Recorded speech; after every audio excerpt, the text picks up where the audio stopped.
Hello friends, જય શ્રી ગણેશ. બધાને સ્વાગત છે તમારું મારી ચેનલ ગુજરાતી કિચનમાં.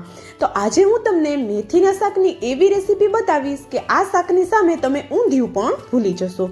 રોજ બનાવીને ખવાય તેવું બને છે.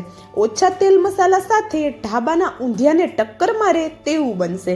મેથીના મુઠિયા તો શાક માટે આપણે બનાવશું જ, પણ મુઠિયાને તળવા કે બાફવાની ઝંઝટ વગર માત્ર 10 જ મિનિટમાં આ શાક બનીને તૈયાર થઈ જશે.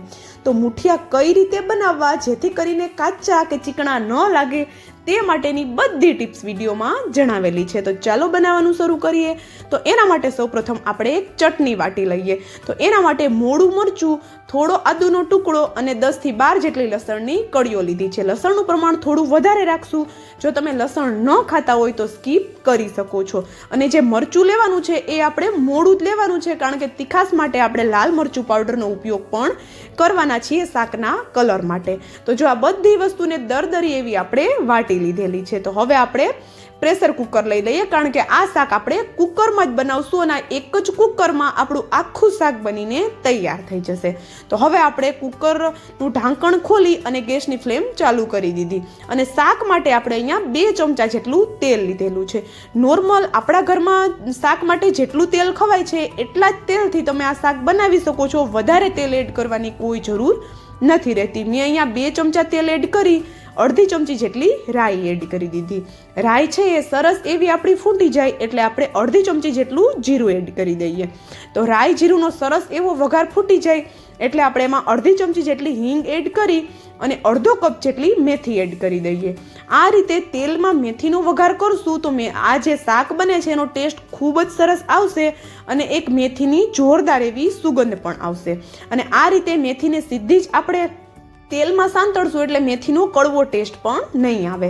સાથે જ અહીંયા એક મીડિયમ સાઇઝનું બટેટું, જેને મેં એકદમ નાનું કટ કરીને રેડી કરેલું છે. તો આપણે આગળ વટાણાનો ઉપયોગ કરવાના છીએ, તો વટાણાની સાઇઝનું જ આપણે બટેટું લેવાનું, કટ કરવાનું છે.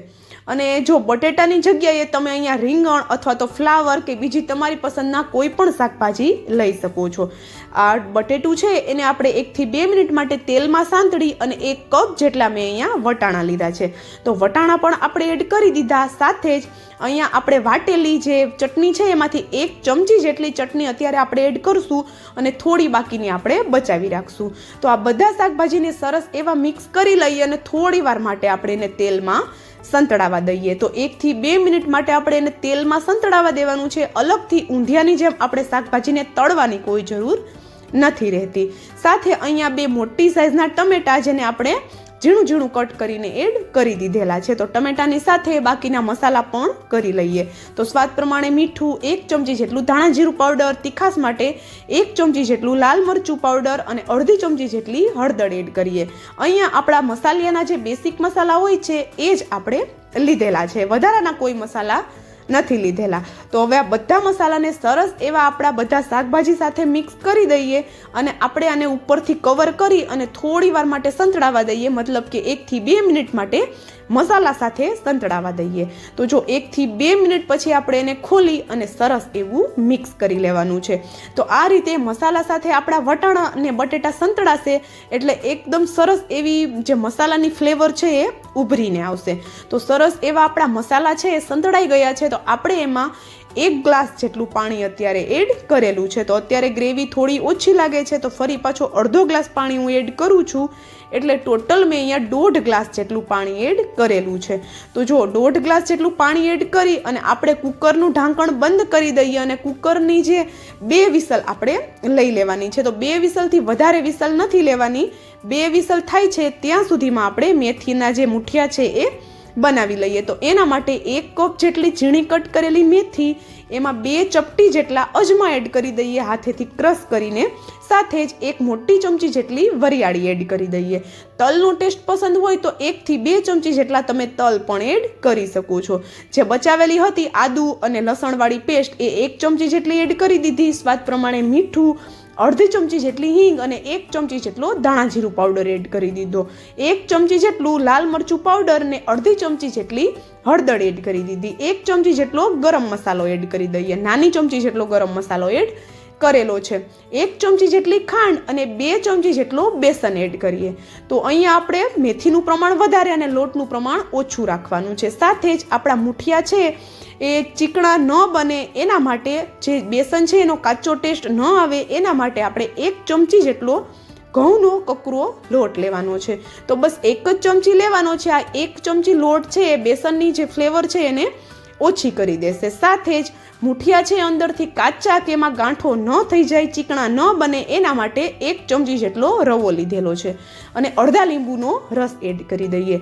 આપણે જે મુઠિયા બનાવીએ છીએ એની ફ્લેવર આપણે બધા મસાલાની થોડી ચડિયાતી રાખવાની છે. મતલબ કે ખાટો, મીઠો અને તીખો ત્રણેય ટેસ્ટ વધારે હશે તો જ મુઠિયા ખાવામાં ટેસ્ટી બનશે. 1 ચમચી જેટલું તેલ એડ કરી દઈએ અને આ બધી વસ્તુને સરસ એવી મિક્સ કરી દઈએ. તો લોટમાં મેં અહીંયા 2 ચમચી જેટલો બેસન, 1 ચમચી જેટલો ઘઉંનો જાડો લોટ અને 1 ચમચી જેટલો રવો એડ કરેલો છે.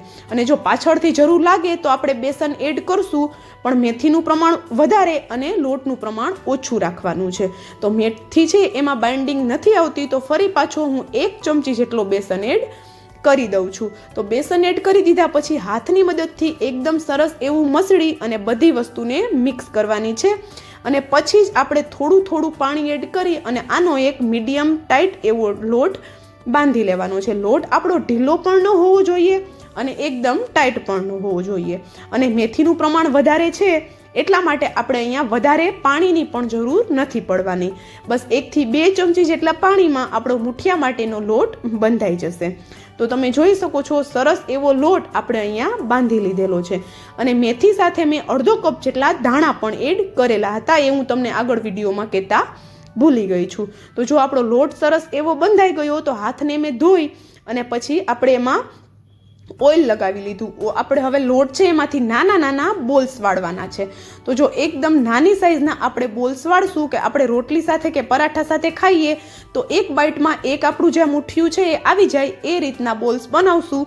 અને તે આપણે જ્યારે એને શાકમાં એડ કરશું ત્યારે તે થોડા ફૂલવાના પણ છે.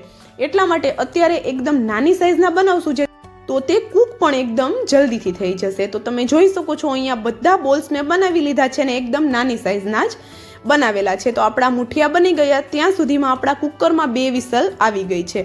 તો એમાં રહેલી બધું પ્રેશર હટાવી દઈએ અને ગેસની ફ્લેમ ફરીથી ચાલુ કરી દઈએ.